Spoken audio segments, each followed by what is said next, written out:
Miss Universe Philippines Cebu nakapili na ipanlaban sa Miss Universe Philippines. Alamin kung sino ito. Hello Cruellas, mabuhay. This is Giselle Ortega and welcome back to my YouTube channel. O ayun na nga bang? Ayun na nga. Alam ko na kung sinong mag-represent ng Cebu sa Miss Universe Philippines, pero hindi pa pwede ganon.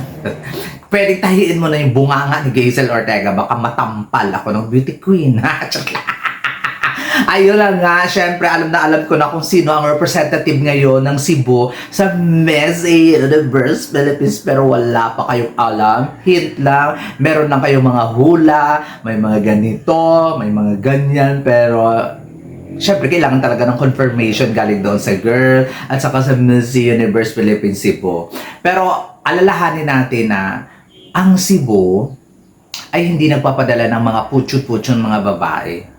Never silang nagpadala sa Miss Universe Philippines ng walang quality. Kaya asahan ninyo, this 2026, super quality ang panglaban nila dahil alam nila na yung mga kalaban nila sa ibang mga nayon, nayon cities and provinces ay nagpapadala rin ng nakakalokang malalakas na kandidata. Miss Tisa. Nakakaloka. Syempre, alam na natin yung Cebu na kung mag-produce talaga ng beauty queen, mga super quality at ang gagaling talaga. Simulan natin nung 2019 talaga. Kahit nung noon pa. Pero 2019, Gazini Ganados na naipanalo niya. 2020, Tracy Morin Perez, di ba? Naging Miss World Philippines din siya. 2021, Beatrice Luigi Gomez. Di ba? Sino ba ang nag-iisang Beatrice Luigi Gomez, di ba? From Cebu, at wala kayong pakialam dati sa kanya, pero ngayon sinasamba na. And then, yung 2022, Chantal Smith. Huwag kayong aabog-abog. Nung 2023 ay si Emmanuel Vera.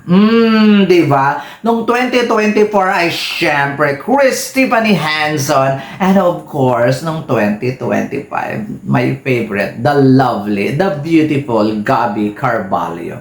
Di ba? Sa mga binanggit mo, sino bang putyo-putyo doon? Di ba wala naman?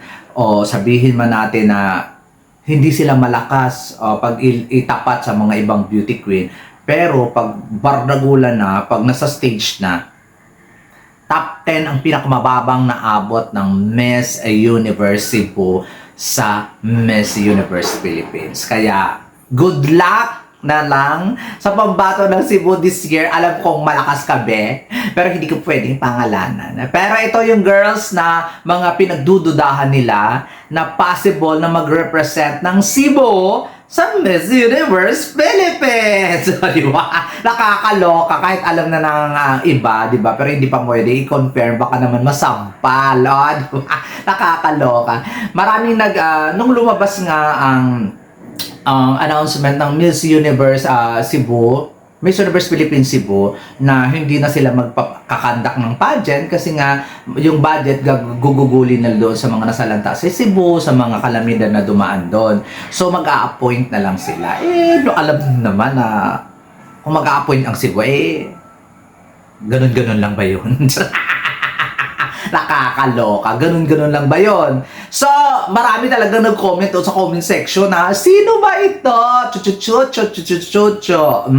May nag-comment, Chantal Smith na ba ito? Kasi, matanda na siya ngayon, 24. Pwede na, lalaban uli. Kasi top 10 nga siya nung first time niya sa Miss Universe Philippines. Ano pa kaya ngayon? Knowing that na may mga experience na siya. Locally, national and international. So, iniisip nila, Chantal Smith ba ito?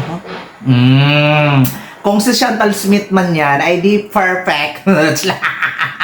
Nakakaloka kasi matangkad, maganda, wala naman tayong kailangan patunayan pa, kabugera when it comes to stage. So wala akong issue kung si Chantal Smith man ito.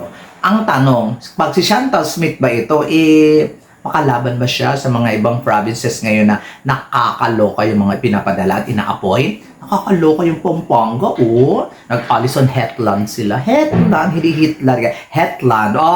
Nakakaloka. Ang tangkad. Kaya kailangan Chantal Smith talaga kasi matangkad. Charot lang. Charot lang. Pero wala yung yun lang yung mga kuro-kuro at hula-hula ng mga Cebuano na hopefully siya ang lumaban sa Miss Universe Philippines 2026 for today's video. Ang iniisipan ng iba, April Smith. Nakakaloka. Siyempre, galing Binibini, Pilipinas. Tapos Miss Universe Philippines 2020. So, baka babalik daw.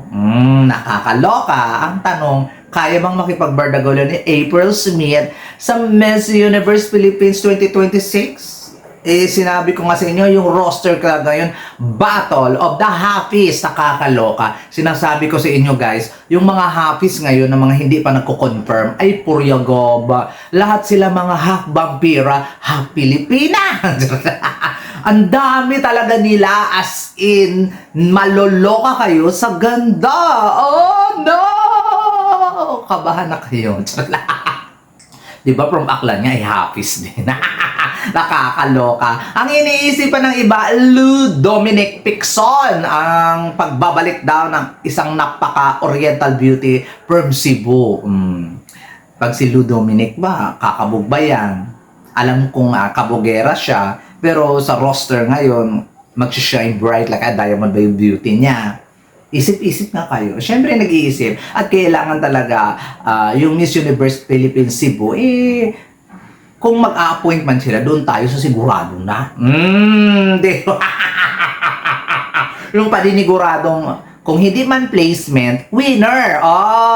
So, hindi gagastos ang Cebu sa mga ganyang mga bagay-bagay. Pero take note ha, Gabby Carvalho hindi malakas ng 2025 pero umabot sa dulo.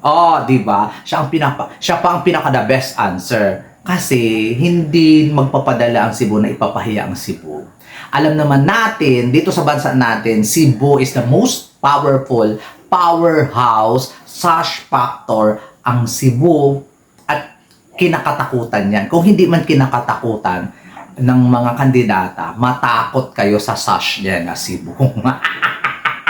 Nakakaloka. Ganun kasi yung impact. Parang Philippines sa international pageant, pag may Philippines ka, kahit bubita ka, kahit na hindi ka masyadong magaling, dahil Philippines yung sash mo, hinahype ka pa, di malakas ka. Ganon din yung Cebu when it comes sa Miss Universe Philippines. Kahit hindi man yung pinakamaganda, kahit hindi man yung pinakamagaling, dahil Cebu siya, iba ang dating. Ganon!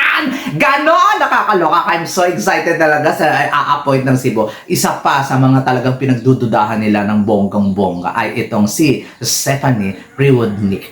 Paano ba? Priwoodnik ba? Comment down below lang kayo kung paano banggitin yung apelyido niya. Pero ang girap-girap kasi, problema ko yun ha, hindi niya problema. Si Stephanie Priwoodnik, actually naging Miss Mandawi na to at maging representa sana to ng Mandawi City sa Miss Universe Philippines. Nag-back up tong lola mo kasi nga parang siguro kulang sa finance, kulang sa in all aspect, diba? At ngayon daw siya lalaban. Kasi maganda, matangkad, kabugera. Oh my gosh. Ito talaga, wish ko talaga din.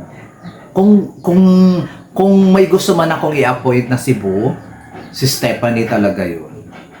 Stephanie Priwoodnik. Ay, grabe. Kaya niyang makipagbardagulan sa Happy ng Laguna. Ay, sa Happy ng Muntinlupa. Kaya niya makipagbardagulan sa Happy ng Happy talaga. Mga half Pilipina, half Kenemerot ng Pampanga. Kaya na makipagbardagulan sa Happy ng San Juan. Ayoko magbanggit ang pangalan. Baka mapaimburnal ako dito. Nakakaloka. Baka wala na akong content bukas. Nakakaloka. So, ayun na nga. Ng bonggang-bongga. Respeto na lang natin. Huwag niyo akong pilitin guys. Hindi ko talaga sasabihin. Pero, grabe talaga ang mga, ng mga tao na ito ang ilalaban ng Miss Universe Philippines Cebu. Nicole Borromeo. Grabe talaga yung hype sa kanya na siya ang lalaban. So, tingnan natin. Yun lang talaga yung sagot ko. Tingnan natin. Baka musampal ako bigla ni Nico. Ibis na maganda yung aming pagkakaibigan. Baka pag makita niya kami sa aqua, makita niya ako sa aqua ay walang hiya. Ambisyosa ka! Pinamakunahan mo yung team ko, pinapangunahan mo kami. Mga ganun-ganun pag splinok ko. Nakakaloka. Pero yun talaga yung mga hula ng mga pageant fans at mga netizen, mga pageant enthusiasts natin at sa mga pageant vlogger na walang alam.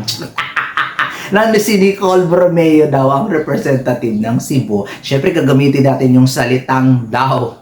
Baka krumpalakes din. Baka hindi ako palapitin kay Nicole Bromeo. Di ba, Gab? Charla. Nakakaloka si Gabi Carvalho. Natatawa ako. Naalala ko ang bait-bait ng queen nila. Sana all ganun kabait kay Gabi. Tapos ganun kaganda. Ingitera lang ako. So, ayun na guys. Sino ba ang gusto ninyo mag-represent ng Cebu? Si Chantal ba? Si April Smith ba? Si Lou Dominic Pecson ba? Pecson? Ano yun? Picson ba? Si Nicole Borromeo ba? Or si Stephanie Priwoodneck ba? Sino ang gusto ninyo, bet ninyo? Kung fresh tayo, doon tayo kay Stephanie. Kung luma-luma na, doon tayo kay Nicole. Pero kung semi-luma, tapos semi-fresh, doon tayo kay Chantal. Pero kung naaagnas na, charot na, wala namang naaagnas. Pero kung mga pinaglumaan na talaga, doon tayo kay April Smith at saka Lou Dominic Picson. Bala na lang kayo mamili sa comment section sino ba ang best na mag-represent ng Cebu, knowing that Cebu is leveling never pa silang naliligwak sa top 20 or sa top 10 malang never sa history ng Miss Universe Philippines Jonas Gatwood era. Never. Cebu, watch out kayo kung sino ang ipapadali nila at abangan talaga ninyo yung mga susunod pang mga eksena. Maglalabasan na talaga yung mga hafis. Maglalabasan na talaga yung mga mistisa. Bardagulan to ng mga mistisa, guys. Promise. Feeling ko hindi makakaubra yung Oriental this year, 2026. Kasi bardagulan talaga to ng mga hafis at mga mistisa. Feeling ko, makapasok man yung isang tunay na Pilipina sa prediction, number 20 na lang. Grabe talaga yung mga information yun sa Miss Universe Philippines. Naluloko talaga. Oh, what? Mga pag ganun talaga ako. Pero sana tumuloy silang lahat. Hindi yung pwedeng chuchu-chuchu lang at saka lang, puro paramdam lang. Di ba? There you go guys. Maraming salamat at i-comment niyo dyan kung sino ang best representation ng Cebu City for today's video. Maraming salamat at abangan niyo ang mga vlog ko. Hindi muna ako makakapag-live kasi alam niyo na, busy pa. Kailangan magpayaman para may bongga. I love you all. This is with Gaisel Ortega. Paalam.